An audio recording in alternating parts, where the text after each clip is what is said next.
Bienvenue à notre mini-séminaire, le quart d'heure de la gouvernance proactive.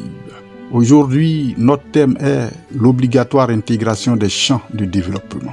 Dans les précédentes vidéos intitulées Développement économique, développement social et développement infrastructurel, les thèmes évoqués alors constituaient en soi les grands champs ou piliers du développement du gouvernant.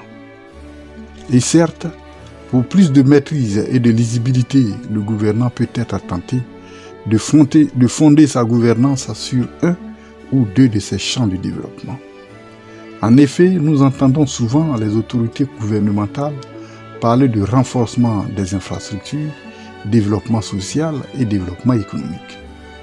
Ici, dans cette vidéo, nous faisons d'abord un rappel définitionnel des termes qui représentent le développement, les différents champs de développement en gouvernance. Ensuite, nous dévoilons leur proximité et relations. Enfin, nous indiquons la voie de leur intégration synergique et constructive dans le système de gouvernance proactive d'État et des collectivités. Bonjour mesdames, mesdemoiselles et messieurs, intéressés de la chose politique en Côte d'Ivoire et dans le monde, nous sommes le think tank Cellule africaine de gouvernance Grand Impact. Veuillez liker, aimer et partager massivement nos vidéos afin qu'ils touchent le plus grand nombre de personnes pour impacter puissamment la gouvernance de nos États et de nos collectivités, pour la grandeur de nos patries et la prospérité de nos peuples. Le think tank Cellule africaine de gouvernance Grand Impact est une association de type think tank ou réservoir d'idées. Il est spécialisé dans la gouvernance de l'État, des collectivités locales et des institutions. Il peut être consulté par les acteurs politiques, les gouvernants, les personnes physiques, les organisations. Pour les structurer avec efficience, les promouvoir économiquement et socialement et dynamiser leur fonctionnement et activité. Le think tank Cellule africaine de gouvernance Grand Impact intervient dans les stratégies électorales et dans l'élaboration de systèmes et politiques de gouvernance.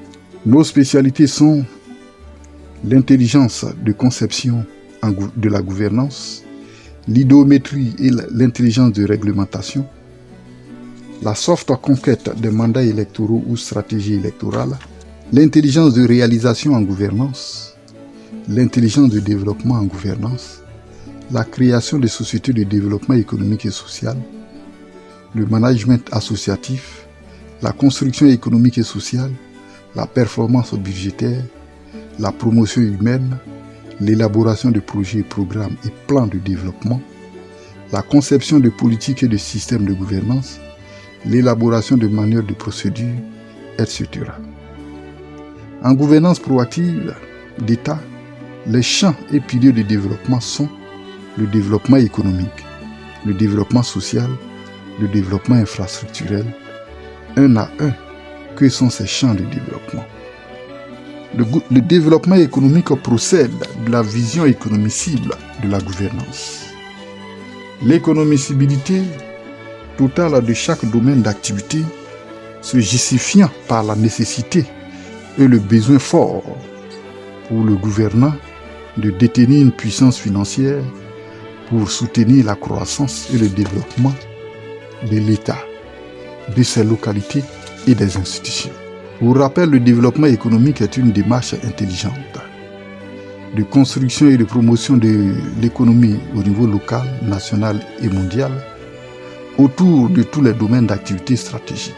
Le développement économique est aussi la diversification totale des domaines d'activité stratégique en organisation économique ou entrepreneuriale vouée à générer le plus de ressources financières pour soutenir et accompagner le développement de l'État et des collectivités, au profit des masses populaires et des partenaires sociaux. Ainsi donc, tous les ministères devront se faire fort d'avoir leurs entreprises ou consortiums d'entreprises pour sortir de la logique de consommation de budget et entrer dans un paradigme de création de richesses au service de leur développement.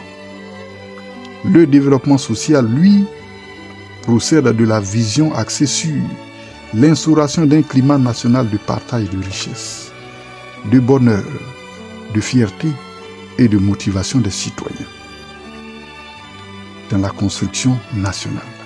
Pour rappel, le développement social est une démarche intelligente de construction et de promotion du bien-être et du bien-vivre public au niveau local, national et mondial. Le développement social est aussi la diversification de tous les domaines d'activité en organisation associative vouée à soutenir au profit des partenaires sociaux et des masses populaires le développement infrastructurel et le développement économique. Ainsi vu, tous les ministères, autant qu'ils soient, ont besoin d'avoir leurs associations, leurs ONG, leurs fondations, leurs clubs de soutien, leurs amicales, voire même leurs think tanks. Quant au développement infrastructurel de l'État, il procède de la nécessité pour celui-ci et ses opérateurs de doter tous les partenaires sociaux du cadre de vie et de moyens immobiliers ou matériels pour les aider dans leur travail quotidien ou à la participation de la construction de l'État tout entier. Pour rappel, le développement infrastructurel, c'est une démarche intelligente de construction et de promotion de tous les besoins immobiliers et matériels pour l'indépendance ou l'autonomie technique de l'État et de ses partenaires dans tous les champs de développement possibles et dans les affaires de l'État.